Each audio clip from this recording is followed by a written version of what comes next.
Good evening and welcome to ILTV Insider. I'm Maayan Hoffman. As U.S. Vice President J.D. Vance lands in Israel, joining Jared Kushner and Steve Witkoff, the question isn't just whether the Gaza ceasefire can hold, but whether it should.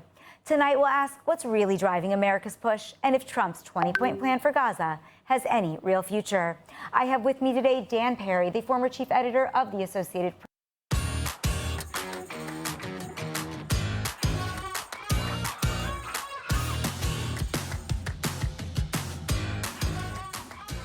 Good evening and welcome to ILTV Insider. I'm Maayan Hoffman.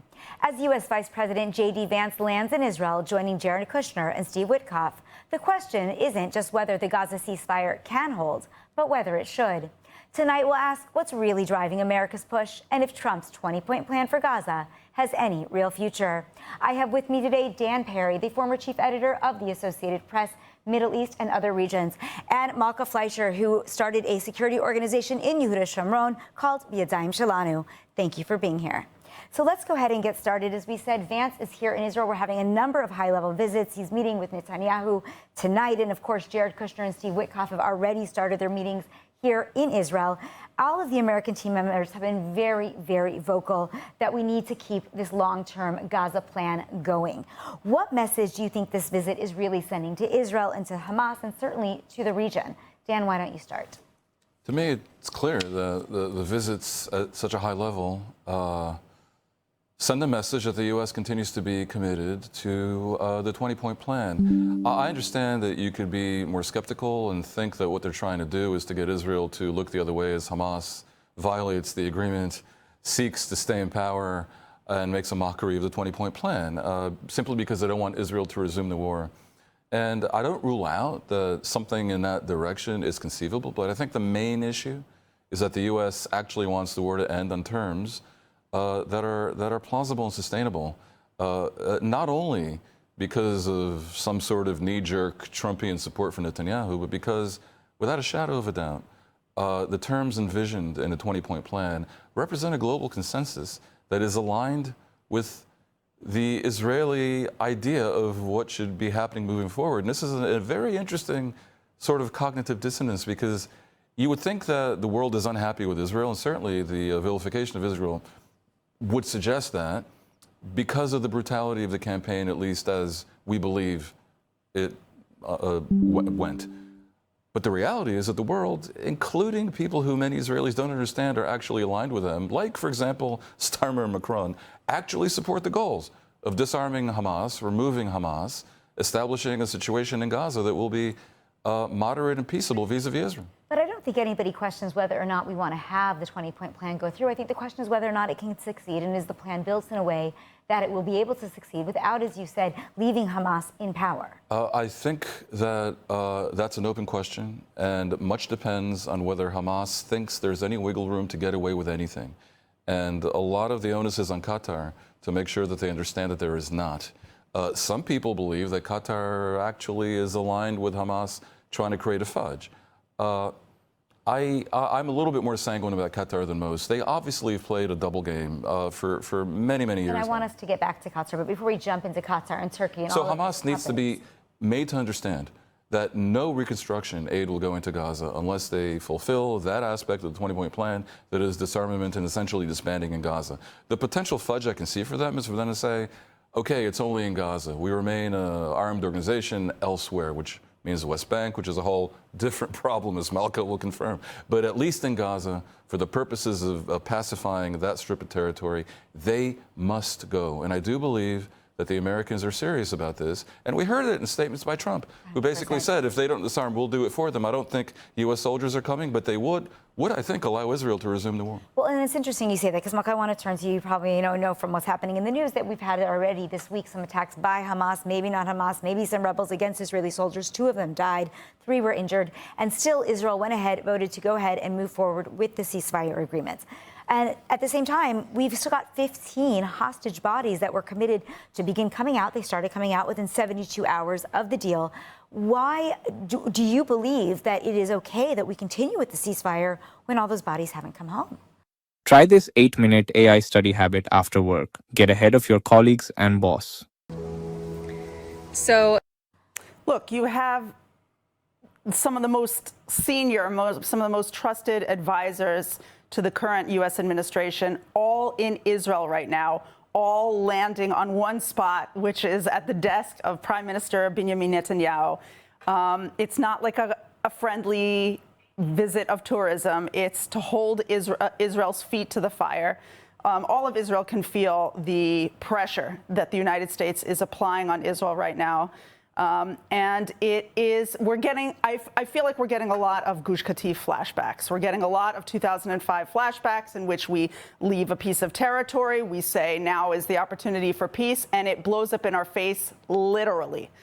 We had Hamas killing two of our boys in the field after the ceasefire has begun.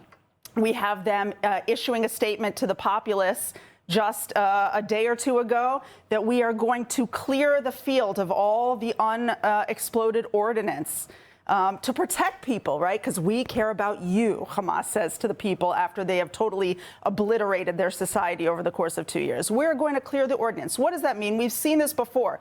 This is what they do every time we go into battle with them and then withdraw from territory, which is they come back into the territory, they take all the things that we left there, and then they use them against us again. So do you think that if there is another serious violation that the ceasefire might actually collapse? Maybe the government won't even let it move forward. Malkah, do you think that Netanyahu will eventually say to Trump or Vance, whoever it is, no, like they keep killing our men?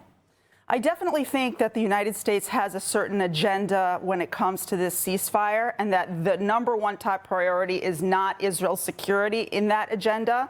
But I also think that the Netanyahu administration knows that it can only push the Israeli people so far. Right now, the people of Israel are very happy that the hostages have been returned, and they're happy that also deceased hostages are being returned. But there is huge, widespread skepticism about how this will affect Israel's long-term security. There is no one in this country who thinks that it's a good idea for our children to be fighting another October 7th again. And there is a lot of anger at the possibility that that's exactly what's happening. One of what was supposed to be our major war goal, which was the destruction of Hamas, looks like it's actually getting farther and farther from us. There are reports coming out that Hamas is part of picking the technocratic government. It's like, you can't make this stuff up. It's like, how much blundering can we do? We cannot afford it. And therefore, I think that the Israeli people are going to give a very limited window to the possibility of this ceasefire. And I don't think most Israelis believe that it's really going to do any good. And Stan, do you believe that too? Do you agree with Malkah that Hamas is clearly taking a role that it shouldn't be taking, and maybe even possibly being empowered by Qatar, Turkey, Egypt, others who are quote unquote Muslim Brotherhood? Or, what is the reason, and what is the reason that you think that the U.S. is pushing so hard for this to go through, other than world peace, Nobel Peace Prizes, etc.? I mean, I would be a little bit cynical about the Nobel Peace Prize issue, but I wouldn't be so skeptical about the general desire to end the war, which has been ruinous for all sides, including for Israel, and which has created much disruption in the world, politically speaking. Probably helped Trump get elected, certainly helped the Democrats lose. I think it's more complex than how Malkah portrays. The Israeli people are not agitating for a return to the war. Every single poll, without exception, overwhelmingly showed that over 70% of the people, in some polls 80%, were prepared to accept the deal that returns the live hostages, all the hostages. But those people were ready to accept a plan in which the hostages come back and Israel remains secure. They are not ready to accept a plan in which the hostages come back and then security is totally out the window. Malkah, you may be like chief of staff level strategist, but most Israeli people are not. And the people answering these polls, the public at large in Israel, were prepared to accept a plan that returns the hostages and ends the war without further caveats. They were prepared to do this with the understanding that if the implication is that Hamas more or less stays in power in Gaza, which was a deal on the table for over a year now, probably for almost 2 years, that probably means they'll have to fight Hamas again. And they were prepared to do that. I don't know what you're talking about. The people of Israel fought like lions to destroy this Hamas. They sent the best of their sons and daughters out to destroy Hamas. So when you say that the people of Israel were ready for future Hamas, that is fantasy land. The people of Israel are not ready for more Hamas. And we put all of our hopes and all of our effort into destroying Hamas. That was the war goal. Nonetheless, that was the war goal. And if we don't meet this goal, then we failed. Okay, Israel did fail. If the goal was to eradicate Hamas, Israel failed because from the beginning it was not possible to do so while Hamas held Israeli hostages. That limited the idea's freedom of movement and made from the beginning the twin goals of eradicating Hamas and saving the hostages be in conflict. So the idea is, and it's not a fantasy, the vast majority of Israelis were prepared to end the war, get back the hostages, and fight another day, which they assumed would happen because of a future Hamas provocation. Now, Hamas will... The vast majority of Israelis were ready to continue a war that would lead to total victory. And whoever wants to Google, are the Israelis ready to end the war in exchange for the hostages, will discover I'm right. So the implication, though, is that if Hamas stays in power in Gaza, there's going to be another war at some point. That's not a great outcome.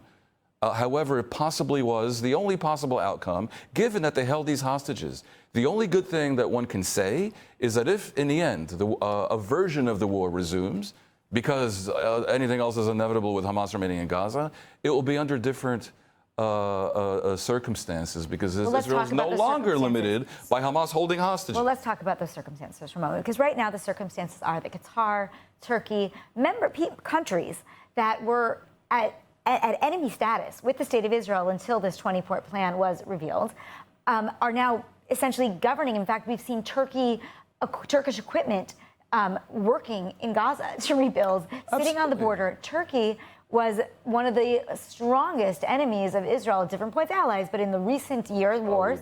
Strong enemy. Strong enemy. Well, it's I mean, different very points problematic semi-neighbor. Very problematic ally and enemy at all of its points, but it's certainly throughout this war, it has been one of our strongest enemies. And it has been very dangerous for Israel in the way that it supports Hamas. And now it is kind of helping to eradicate Hamas for Israel. How is that possible? How do we trust Qatar and Turkey? Well, Israel more than trusts Turkey. Israel's had a subterranean military alliance with Turkey, even while Erdogan fulminates against the war in Gaza and really Israel in general. Israel has a massive trade relationship with Turkey. Israel probably doesn't want Turkey to be a full-blown enemy, and it hasn't been. What it has had is a hothead president who courts Islamist opinion by anti-Semitic and anti-Zionist statements. Dan, in the last 2 years, trade has dropped tremendously with Turkey, or it's had to go through third parties. It hasn't been coming in. It almost also, the military alliance isn't what it was. Also, the military alliance, and also the flag. So here's how to view this. One way is to say, well, Turkey and Qatar are Muslim Brotherhood, and anything they have to do with anything is toxic and poisonous. Another way to view it is we have to bring them into the fold. Take the case of Qatar. Qatar hosts the largest American airbase in the region in a radius of thousands of miles. And hosts Hamas at the same time. Qatar's skies are basically protected by the U.S., which is why I remain skeptical that Israel dared attack it without organizing with the U.S., no matter what they say in public. Qatar has over $1 trillion in investments in the U.S. allowed by the U.S., and of course they do their skullduggeries also. It is a strategic goal of the West to bring Qatar over on side. And the same applies with Turkey. The U.S. is going to provide Turkey with F-35s. If Israel were an enemy of Turkey, that would be a big problem. But Turkey's a NATO member, and Qatar just got NATO-level guarantees from the U.S. So the story is more complex. If you take certainly your critic, and some would be your enemy, and let them be part of the Gaza reconstruction, you could argue that's a good thing along the level of a unity government, because you've defanged your opposition.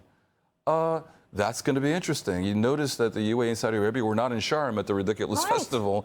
Why? They're skeptical because, look, don't forget, about a decade ago, Saudi Arabia and Egypt led a whole group of moderate Sunni dictatorships that hated Qatar for supporting the Muslim Brotherhood. And they were made to reconcile partly by Western pressure. So right now there's a quite strategic move to make Qatar and Turkey be part of the Western alliance and part of a future strategic umbrella in the Middle East that might include Israel and the moderate Sunni states. It is delicate. And this is the American dream. So I would view the presence of Kushner and others in Israel as a perhaps naive but ultimately laudable effort to bring everyone together, with the ultimate goal being the disarming of Hamas. I think it's so critical that all of us together make clear to all the meddlers and the mediators that this is a be-all and end-all. This has to be, and there's no way to let it go. Little fudges. Can Hamas say we appointed a particular technocrat? Maybe. But their military operation has to be crushed. Okay, so I want to ask you more about this. Let's turn to you for a moment. With Jared Kushner and Witkoff, you mentioned they're here, laudable efforts, okay? They gave their first big interview just the other day, 60 Minutes. And one of the things that Jared Kushner said was actually very interesting, right? He said that Israel must start helping the Palestinians and improving their quality of life if it wants full regional integration. So what does that actually mean, Malkah? You know, you live in Yehuda and Shomron. You know what it looks like in practice. What would this mean? And is it realistic for Israel to be helping the Palestinians right now while we're still burying our dead and rebuilding what's been broken in the last 2 years in this country? It's the kind of thing that you say.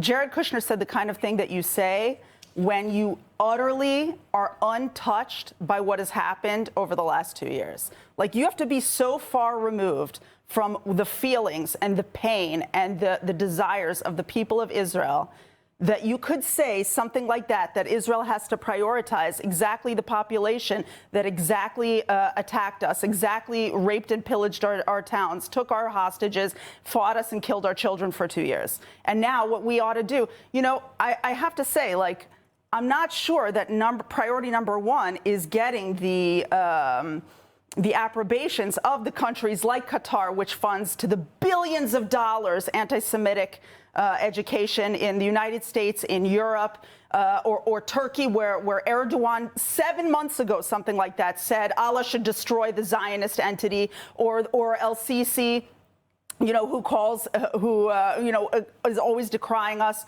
It is trying, there is some kind of force that is trying to yank us back to October 6th. And the people of Israel are just much too awake for this today. We are prioritizing ourselves. We are prioritizing our security. We are prioritizing our survival. All that has to come first. I think it was Golda Meir who said something like, I would rather be unliked and alive than liked and dead, something like that. It's like Israel is no longer so enamored of the international community, which has come against us so hard and excoriated us so unfairly over the last 2 years and bought into every salacious slander against the state of Israel. We no longer care so much about being accepted into that community. So go ahead, respond. Yeah. Where to begin? It has to be short. Obviously, there's a big anti-Semitic problem in the world and so forth. But as I said before, most of the world's governments support Israel's goals. Israel has survived in a hostile region on the strength of its resilience, yes, you're right, but also on the strength of its prosperity. Its prosperity and its relations with the world have been part of the qualitative advantage that enabled Israel to defeat Arab armies and Arab societies that were much larger. Israel's an export-oriented economy. It needs to have good relations with the world. And a security economy. Israel and a security economy. Cannot we have survived despite the horrible policies. Israel not cannot because continue of the the war policies. for more than a week without American approval, and that's a fact. Now, look, I'm less eager than Malkah to be at war with the entire planet. And the Israelis... I have no desire to be at war with the planet, but I have a little bit of dignity. The Israelis... Dignity will not look so good when you're defeated. And Israel's success depends on good relations with the world. And by the way, the Israelis and the Palestinians... Our success depends on our strength. I have something... That's why the Abraham Accords came to be, because we look like a strong player in this region. Not because we look like someone who's great at listening to the United States. Doesn't come from banging your head against the wall and being at war with everyone, including your allies. Strength comes from victory and from vanquishing your enemies. So, as to Jared Kushner... Yeah, he may be a little bit naive, and I don't know. He also maybe has some conflicts of interest. And he has, of course, a lot of business interests in the Gulf. But Israel and the Palestinians are fated to be living in close proximity, even if, God willing, some sort of separation is eventually enacted, despite what I believe to be Malkah's opposition to any partition plan, despite the fact that that leaves Israel half Arab. So I'm hoping for a partition. But even a partition would leave the Palestinians as close neighbors. And it is probably a better idea. It leaves them as close neighbors because no one helped them as refugees during the last 2 years of this war. And they kept them here on purpose to use as bargaining chips against us. Yes, it is probably a better idea to have them be somewhat prosperous and reasonably content in a rational, pragmatic way. I'm not saying that would make them love Jews, but it's a better thing than to have them be impoverished. But hold on, but Dan, let me ask you a question. Is that Israel's job?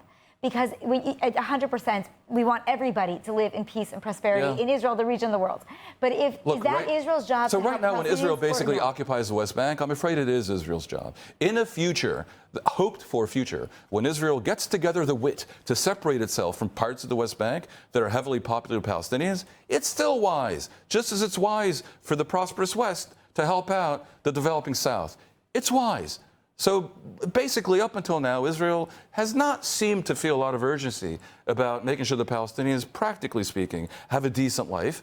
It is a good idea for Israel to start considering that as part of its overall strategic equation out of, if nothing else, self-interest. Now, we only have about 2 minutes left, and I want you to be able to give one final thought about this 20-point plan. We've got Witkoff here, we've got Kushner here, we have Vance here. Today, the Egyptian intelligence minister met with Prime Minister Netanyahu. We have him here in the country. Everybody is working to move this plan forward. 30 seconds, Dan, and really 30 seconds. Should the plan move forward, and do you believe it can? I'd like the plan to move forward because it is a rational, good plan. For it to move forward, Hamas has to understand that there's no wiggle room and they simply have to disarm and let go of Gaza completely. This comes down to the region making it clear to Hamas that this is a sine qua non, and basically all reconstruction aid should be conditioned on this. That needs to be the main thing. Malkah, 30 seconds, same question. Will the 20-point plan go through, and should it? If Israel stops before it destroys terror, it is kicking the can down the road to its children. It is not only failing its own children, my children, your children, but it is failing the children of the world who are all looking to Israel to see how is it that you're supposed to deal with terrorism. Do you ask them to be pragmatic and make sure they have no wiggle room, or do you destroy terrorism? Do you create a safe society by saying that some ideologies and some practices are unacceptable? Zero tolerance, not 5% tolerance, not tolerance if it makes the United States happy, but zero tolerance. We are a nation that is built on security, the only Jewish state in the entire world. And we are here to protect our people and to create a safe future for the Jewish people as the whole world watches how to do it. I have to say the Jewish people have been rather successful throughout history by a combination, certainly in the Zionist era, of brains and brawn. I suggest we don't go for brawn only. I don't think there's anything stupid about making sure that your children can sleep safe at night. I think the 20-point plan, if it's carried out as designed by the Americans and the Israelis, would bring about a good outcome that the people of Israel want. And I think all people of good faith in the world want, and that probably includes most Palestinians. Thank you so much for all of our viewers for watching Insider. You can catch extended conversations and the behind-the-scenes analyses on the ILTV podcast, available wherever you get your podcasts. I'm Mayan Hoffman. Thanks for watching, and good night from Israel.